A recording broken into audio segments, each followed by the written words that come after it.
কুয়াশার কান্না, এক হরর কাহিনী। শীতের এক রাতে শান্তিপুর গ্রামের পাশে পুরনো একটি পুকুর ধারে পথ হারিয়ে ফেলল শ্রেয়া। ঘন কুয়াশার চাদরে চারিদিক ঢাকা। 10 হাত দূরে জিনিসগুলো ভালো করে দেখা যাচ্ছিল না। ঠান্ডায় তার শরীর কাঁপছিল, আর একটা চাপা স্বস্তি যেন তার শ্বাসরোধ করে দিচ্ছিল। পুকুর পাড়ে একটা ভাঙা মন্দির দেখতে পেল শ্রেয়া। ভাবল, রাতটা এখানেই কোনো মতে কাটিয়ে দেওয়া যাক। মন্দিরের ভেতরে ঢুকে সে অবাক হলো। মেঝেতে তাজা ফুলের পাপড়ি ছড়ানো, আর একটা মৃদু সুগন্ধ ভেসে আসছে, যেন কিছুক্ষণ আগে কেউ এখানে ছিল। হঠাৎ পুকুরের দিক থেকে ভেসে এলো একটা চাপা কান্নার আওয়াজ। প্রথমে শ্রেয়া ভাবল হয়তো কোনো পথ ভোলা মানুষ কাঁদছে, কিন্তু কান্নার সুরটা কেমন যেন অস্বাভাবিক, করুণ আর হিমশীতল। সাহস করে শ্রেয়া মন্দিরের বাইরে এলো। কুয়াশার মধ্যে আবছা মতো একটা নারী মূর্তি দেখতে পেল সে। পুকুরের দিকে মুখ করে বসে কাঁদছে, আর লম্বা চুল বাতাসে উড়ছে, আর সারা শরীর সাদা কাপড়ে ঢাকা। কে কাঁদছে?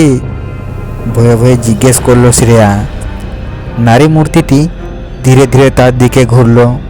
কুয়াশার মধ্যে শ্রেয়া তার মুখটা স্পষ্ট করে দেখতে পেল না, তবে অনুভব করলো সেই দৃষ্টিতে গভীর বেদনা আর শূন্যতা মেশানো। তুমি কি আমাকে সাহায্য করতে পারো? কান্না ভেজা গলায় বলল মূর্তিটি। কি সাহায্য?